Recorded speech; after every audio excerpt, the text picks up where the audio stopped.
할렐루야! 오늘도 예배로 나온 여러분들을 주님의 이름으로 환영하고 축복합니다. 아멘의 큰 소리가 사순절 기간을 주님을 묵상하며 잘 지내고 있는 증거로 생각하겠습니다. 사순절 기간을 우리는 걸어가고 있는데요. 셋째 주간입니다. 2000년 전에 지중해 세계에 로마가 그 큰 힘을 자랑하고 있을 때에 지중해 모든 주변의 국가들이 그 힘 밑에 엎드려서 숨죽이고 살고 있을 그때에 예수님께서 이스라엘에 오셨습니다. 이스라엘에 오셔서 이제 요단강에서 세례를 받으시고 약 8개월 동안 유대 지역 근처에 머무시고 한 번의 유월절을 지내고 난 이후의 여정을 오늘 우리가 읽은 본문 가운데 말씀을 하고 있는 일입니다. 그러니까 지금 우리들은 주님의 발자취를 한 발자국 한 발자국 지명을 따라서 도시를 따라서 지역을 따라서 지금 올라가고 있고 따라가고 있다라고 생각을 하시면 될 것입니다. 이제 주님은 유대 지역의 사역을 마무리 짓고 옮겨 가려고 하는데 그 첫 옮겨가는 지명을 오늘 우리가 읽었던 본문이 상세하게 말씀을 하고 있는데 너무 상세하게 본문이 그 지역을 딱딱 말씀을 하고 있는 거예요. 오늘 본문은 짧은 절이지만 이 안에서 세 군데의 지역의 이름이 거론되어지고 한 군데의 도시 이름, 마을 이름이 거론되어지고 있습니다. 그러니까 필요 이상으로 아주 상세하게 지명들을 기록하고 있다는 것입니다. 그렇다면 분명히 그 안에 어떤 의도가 있지 않겠습니까? 이 지명이 기록되어진 이유를 알아야지 이 사장의 사마리아인 여인을 이해할 수가 있는 것입니다. 그래서 오늘 본문 가운데 드러나는 지명만 먼저 보면은 유대 지역이 나오고요. 그 다음에 갈릴리 지역이 나오고 사마리아 지역이 나오고 사마리아 섬 안에 있는 하나의 도시 이름, 마을 이름, 수가라고 하는 마을 이름이 등장을 합니다. 그러니까 세 곳의 지역 이름과 한 군데의 마을 이름이 등장을 합니다. 여기에서 이제 우리가 알아볼 말씀의 출발점이 4절입니다. 주님이 지금 유대를 떠나서 다시 갈릴리로 가시겠다라고 하지 않습니까?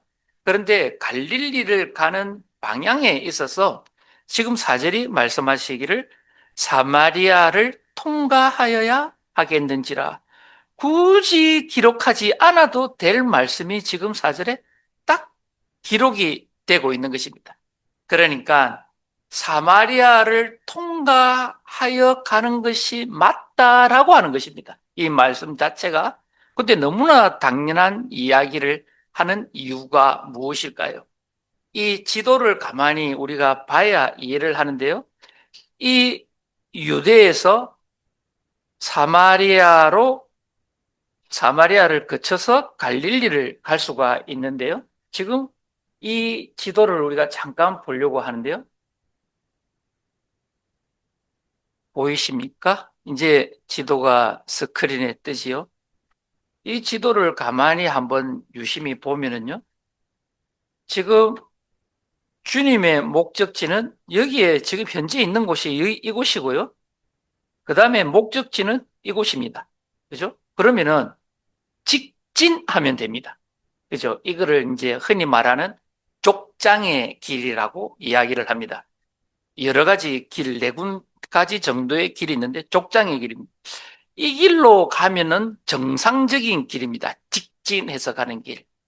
그런데 이때 당시에 유대인들은 이 길을 걷지를 않았습니다. 이 길은 결코 가지를 않았습니다. 이렇게 직진해서 가는 것이 아니라 우회하는 해서 갈릴리로 가는 것이 이때 당시에 유대인들의 통상적인 이동 경로였습니다. 그 우회하는 길이 어떤 길이냐면요. 여기가 요단강이지 않습니까? 그죠? 이 부분이. 이곳에서 요단강을 건넙니다. 강 동쪽으로 가서 베레아 지역을 거쳐서 쭉 상승을 합니다.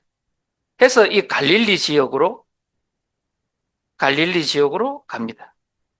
그러니까 이렇게 직진해서 가야 하는 길을 버려버리고 우회하는 길을 통해서 갈릴리로 들어가는 것입니다.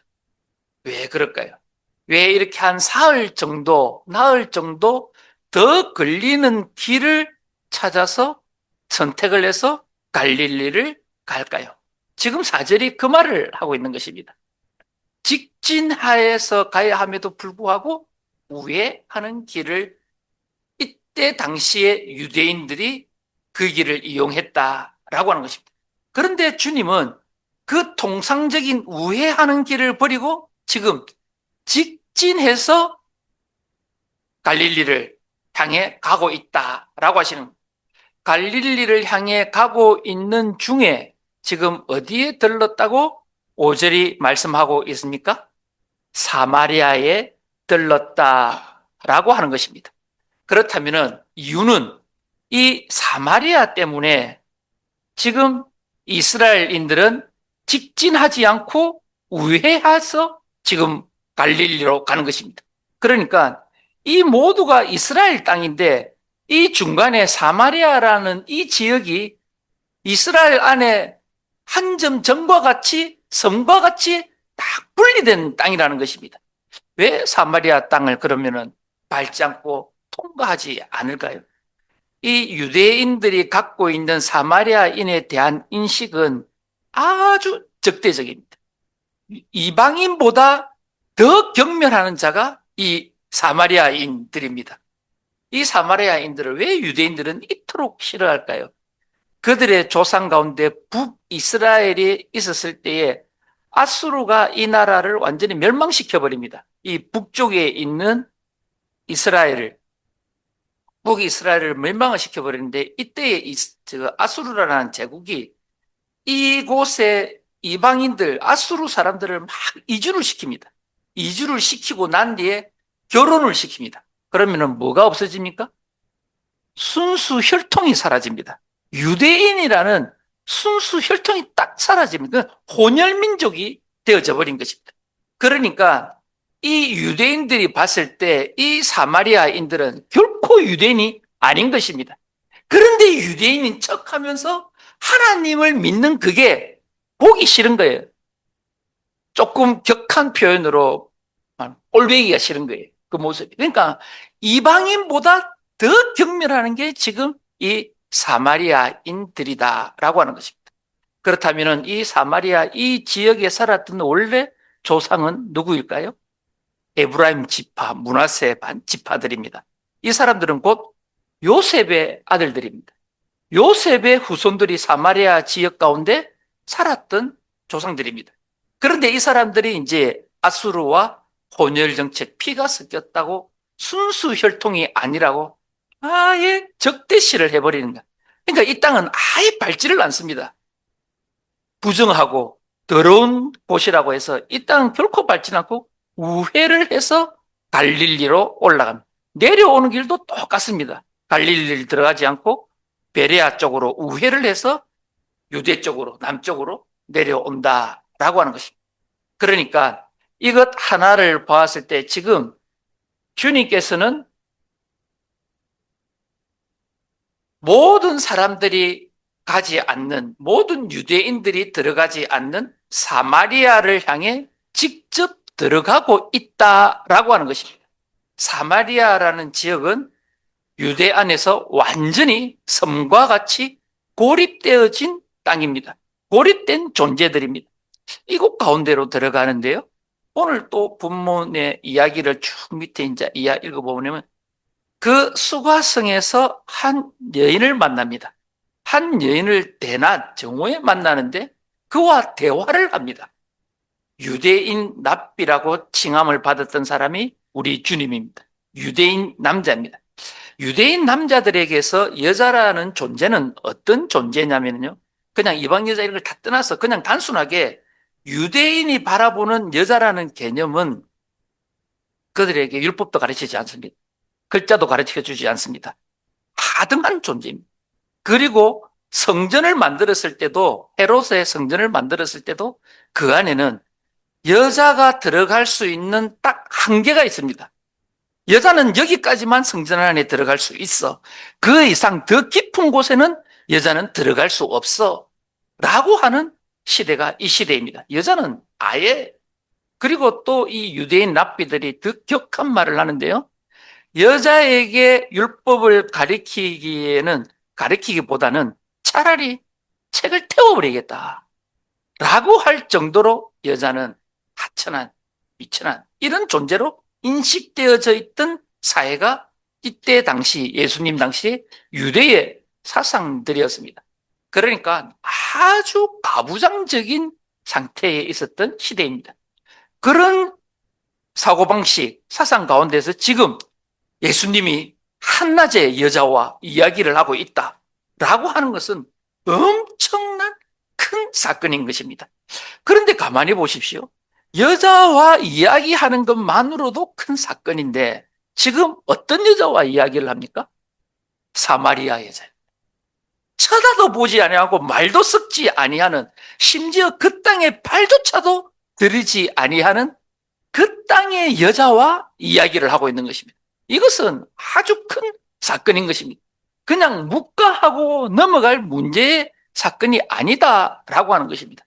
그런데 한 걸음 조금 더 깊이 들어가면은 이 여자는 이 사장의 쭉 이야기, 사마리아인 여자의 이야기를 들어보면 어떤 여자입니까? 남편이 6명 있는 여자입니다. 그런데 지금 또 살고 있는 남편은 7번째입니다. 그런데 이 남편을 남편이라고도 부를 수 없는 남자입니다. 그러니까 곧 정상적인 결혼 관계에 있는 남자가 남편이 아니다라고 하는 것입니다. 그러니까 6번씩이나 지금 남자를 살았었고 7번째 남자와 살고 있는 이 여자는 유대인에 봤을 때는 완전히 부정한 여자입니다. 제 가운데에 있는 여자입니다. 그러니까 지금은 예수님은 가지 말아야 할 사마리아 땅 가운데 들어가 있고, 남자가 함부로 여자와 이야기해서 안 되는 여자와 이야기하고 있고, 그 여자 가운데에서도 사마리아 여자와 이야기를 하고 있고, 사마리아 여자이지만 아주 부정한 여자와, 죄인과 같은 여자와 이야기를 하고 있다라고 하는 것이 오늘 이 본문 가운데서 딱 이야기하고 있는 사건의 시작인 것입니다. 그러니까 지금 예수님이 보여주고 있는 이 행보는 철저한 고립 가운데 있는 사람들을 향해 찾아가시는 주님이신 것입니다. 사마리아로 이방인보다 못한 취급을 받고 있는 자에게 그 고립된 지역에 발을 들이시고, 여자라는 성별의 차별 가운데 고립되어져 있는 여자에게 가시고, 또 이방인 여자라는 고립 가운데 있는 여자에게 가시고, 또 그보다 더 고립되어져 있는 죄인이라는 부정한 여자, 완전히 모든 것들로부터 고립되어져 있는 여자에게 지금 주님은 찾아가시고 있다라고 하는 것입니다. 이 여자는 그러니까 사회적으로부터 어떤 보호도 받지 못하고 있는 여자입니다. 또 보십시오. 물리적 보호를 받지 못하는 것뿐만 아니라 남편이 7명인데 이 남자도 남편이 아니다 할 것 같으면은 이 여자가 지나쳐 온 남자들로부터 어떤 보호도 받지 못했다라고 하는 것입니다. 진실로 믿을 만하고 자기를 보호해주고 지켜주는 남자 같으면은 그 남자와 계속 살지 않았었겠습니까? 그러나 그렇게 자기를 지켜주지 못하는 정서적 고립 가운데 있었던 여자가 지금 이 여자다라고 하는 것입니다. 그러니까 사회적으로, 물리적으로 고립되어져 있고, 정서적으로 고립되어져 있고, 뿐만 아니라 신앙적으로도 자기 삶이 지금 죄인으로 낙인 찍혀 있고, 부정한 여자로 낙인 찍혀 있는, 믿음적으로도 신앙적으로도 고립되어져 있는 여자가 지금 이 사마리아 여자다라고 하는 것입니다.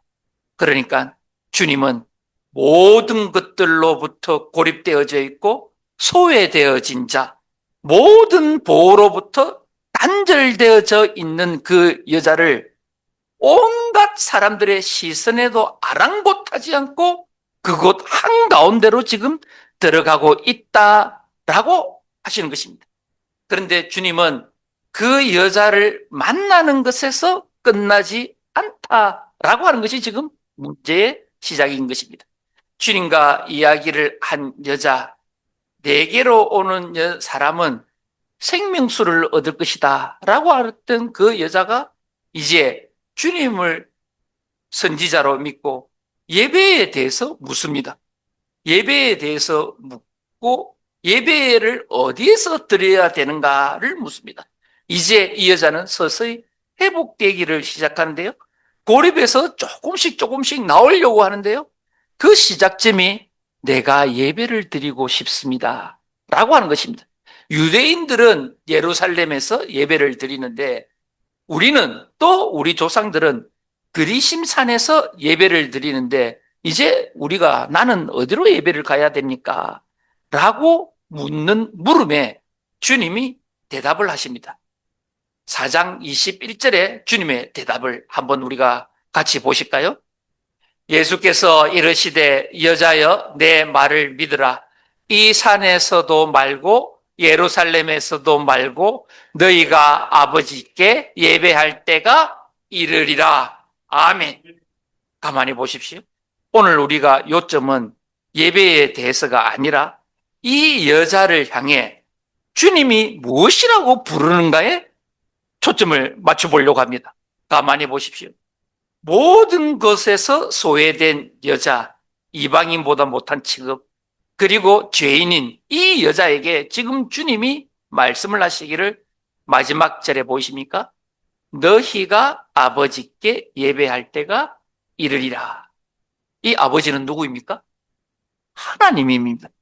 그러니까 이 사마리아인 여자에게 지금 하나님은 너에게 어떤 존재라고 가르쳐주고 계십니까? 아버지야. 하나님은 너희의 아버지야. 유대인으로서는 상상할 수 없는 일입니다. 유대인으로서는 사마리아인에게 하나님의 아버지가 될 수가 없는 존재인 것입니다. 그런데 지금 주님은 이 유대인 여자에게 하나님은 너희의 아버지야 라고 가르쳐주고 있는 것입니다. 할렐루야.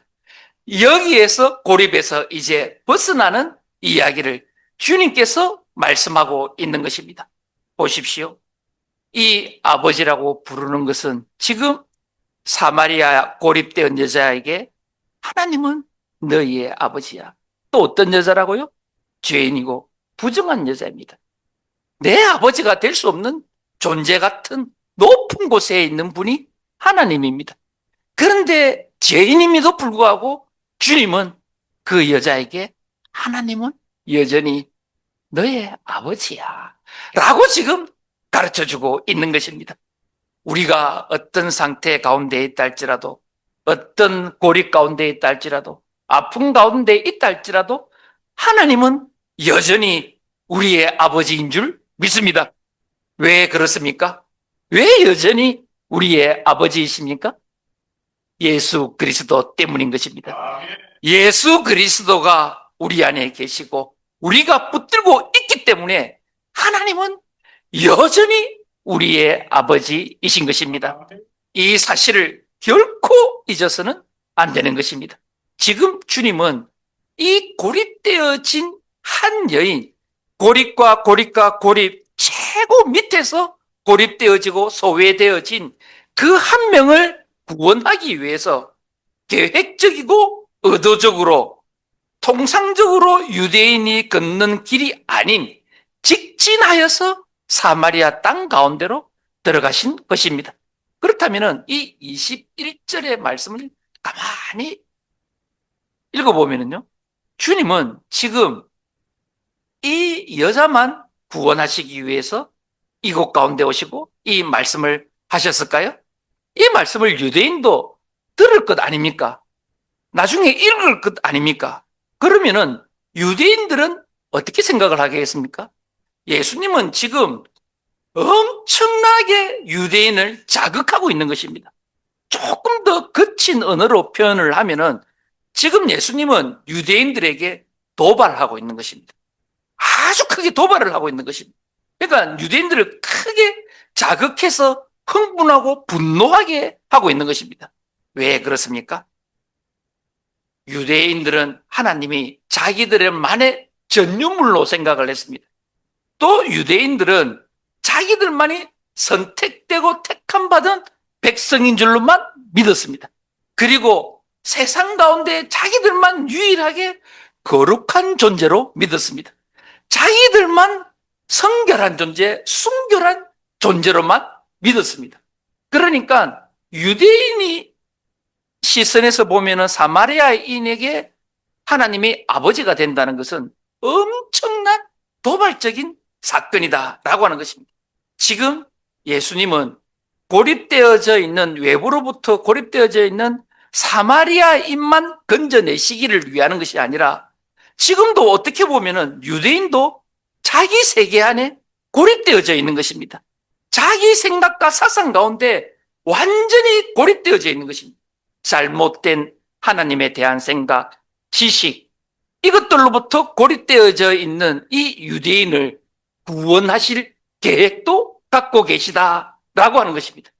이 유대인의 편견, 오만함, 교만함, 자기 중심적인 이기적인 생각, 이곳 가운데 똘똘 뭉쳐있는 그 안에 갇혀서 벗어나지 못하고 있는 그 유대인들에게 사마리아인 여자를 통해서 유대인들도 이 고립에서 지금 끄집어내고 건져내기 위해서 지금 주님은 활동하고 말씀하고 계시다라고 하는 것입니다. 그러니까 우리들 눈에는 보이지 않지만 주님의 눈에는 모든 자들이 고립되어져 있는 것입니다.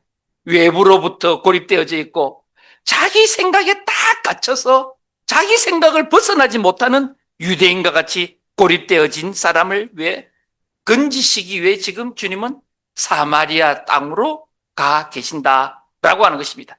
그러니까 주님은 이 사마리아 땅을 결코 우연으로 들어가신 것이 아니다라고 하는 것입니다. 철저하게 계획되어져 있고 철저하게 의도되어진 걸음이 지금 사마리아 땅 가운데로 향하는 걸음이다라고 하는 것입니다. 오늘 예수님께서 우리들 마음 가운데, 저와 여러분 마음 가운데 거하고 오셔 계십니까? 믿으십니까? 그렇다면 예수님께서 우리들 가운데 오신 이 오심이 그냥 우연의 일치입니까? 그렇습니까? 결코 그렇지 않습니다. 예수님께서 우리에게 오셨다는 것은 철저한 계획과 의도 가운데 있다라고 하는 것입니다. 그것이 무슨 계획이고 의도입니까? 우리도 유대인과 같이 고립되어져 있을 수 있다는 것입니다. 내 생각과 내 아집과 고집 안에 철저하게 이기적인 생각으로 우리들만의 세상 안에 고립되어져 있을 수 있다라고 하는 것입니다. 그 고립에서, 편견에서 하나님을 곡해하고 오해하는 것에서 건져내시기 위해서 오시는 분이 예수님이다라고 하는 것입니다. 또 누가 고립되어져 있습니까? 어쩌면은 우리 이 공동체 가운데에서도 철저하게 물리적으로, 정서적으로 고립되어져 있는 자가 있을 것입니다. 여기에 모여 있지만은 어떻게 보면은 나 한 존재가 그냥 물에 기름 떠 있는 것과 같고 섬과 같이 바다에 홀로 떠 있는 것 같은 그 고립감을 느낄 수가 있다라고 하는 것입니다. 비단 교회 공동체뿐이겠습니까? 우리 가정 안에서도 이런 존재가 분명히 있을 것입니다.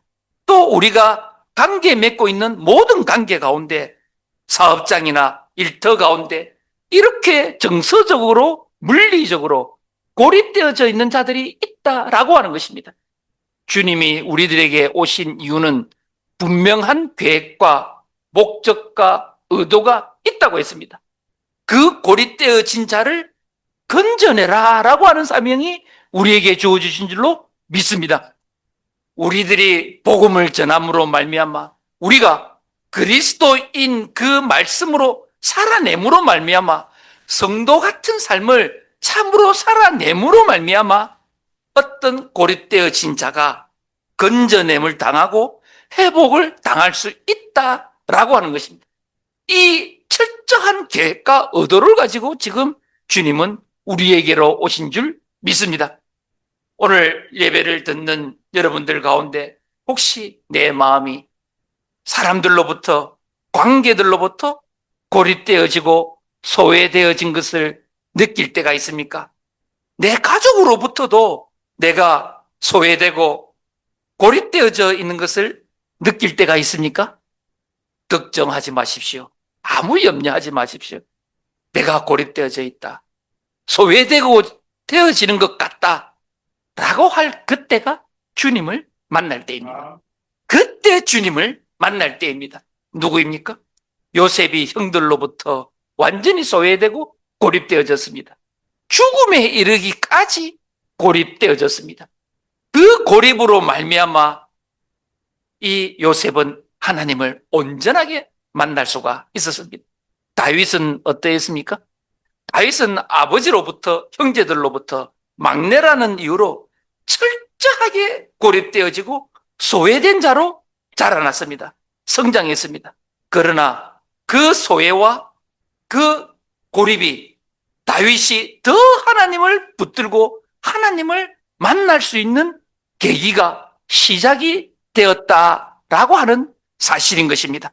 그러니까 오늘 내가 가족으로부터 보호를 받지 못하고 인정도 받지 못하고 칭찬도 받지 못하고 나를 지켜주지 못할 것 같은 그 소외와 아픔과 슬픔 있다 할 그때에 누구를 붙잡아야 한다고요? 누구를 만나는 시간이라고요? 주님을 만나는 시간입니다. 예수님이 내게 오셨다는 증거인 것입니다. 내가 소외될 그때에 홀로 고립되어 저 구석에 처박혀 있는 듯한 그때에 주님은 우리들에게 오시는 분입니다. 저도 주님을 만날 때가 제 인생 가운데 가장 초라할 때입니다. 가장 밑바닥에 처박혀 있을 때입니다. 고립이란 고립, 소외라는 소외, 모든 것 가운데 제일 밑에 박혀 있었을 때에 주변에서는 위로한다고 온갖 것들의 말로 도움으로 하고 있지만은 정작 내 마음은 그 고립에서 벗어나지 못하고 허우적거리고 아파하고 괴로워하고 미칠 듯한 상황 가운데 있었을 그때에 저는 주님을 만났습니다. 그때에 주님이 나를 만나 주셨습니다. 그때에 만난 주님으로 말미암아 더 이상 어떤 것들로 말미암아 외부적인 이유로 말미암아 제가 결핍과 소외와 고립을 느껴보지를 못한 것입니다. 그러니까 사람은 무엇이 채워져야 온전한 마음을 가질 수가 있습니까? 정답입니다. 근데 우리들의 실상은 끊임없이 다른 것들이 채워져야 이 결핍이 사라지는 줄 압니다. 이 고립이 떠나갈 줄 압니다. 이 소외됨이 사라질 줄 압니다. 모든 관계의 중심에 내가 딱 서는 줄로 압니다. 그것이 언제 때라고요? 모든 것이 채워질 때, 곧 돈이 많을 때, 힘이 있을 때, 명예가 있을 때 내가 사람들 앞에 우뚝 서 있는 것 같습니다. 그러나 실상은 그렇지가 않습니다. 그것은 진리가 아닌 것입니다. 주님이 우리 안에 있을 때에, 주님이 우리 안에 딱 와 계셔서 자리를 잡을 때에 그때 비로소 우리는 고립에서 탈출할 수가 있는 것입니다. 소외에서 탈출할 수가 있는 것입니다. 결핍에서 충만한 가운데로 나아갈 수가 있는 것입니다. 오늘 주님이 굳이 우회해서 가지 아니하시고 직진하여서 사마리아 땅을 건너 갈릴리로 가시는 이유는 물론 당연히 사마리아 여인, 그 부정한 가운데 있는 여인을 구원하는 것도 철저한 계획과 의도 가운데 있습니다. 그러나 주님은 사마리아인 여인뿐만 아니라 유대인을 고립 가운데에서도 끄집어내고자 하는 목적이 분명히 있다는 사실을 우리가 깨달아야 할 것입니다. 이것이 무엇입니까? 주님이 오셨을 때 자기의 사역과 사명을 분명하게 말씀하시고 그 일을 지금 행하고 있다고 하는 것입니다. 주님의 사역이 무엇이라고요? 아버지가 내게 맡기신 한 영혼도 잃어버리지 아니하는 것, 그리고 그 영혼이 부활하고 영생에 이르도록 하는 것이 주님의 사역이다 라고 말씀을 하셨습니다. 오늘 사마리아 땅 가운데 가시는 주님은 그 일을 행하고 있으시는 것입니다. 이 주님이 지금 오늘 이 시간 우리 가운데 오셔서 어떠한 고립 가운데 있는 자도 건져내시는 그 주님이 오늘 우리와 함께 하시는 줄 믿습니다. 그 주님과 항상 함께 하시는 이 사순절 기간 가운데 묵상 가운데 동행하시는 저와 여러분, 우리 그 길교회 모든 성도 되시기를 주님의 이름으로 축복합니다.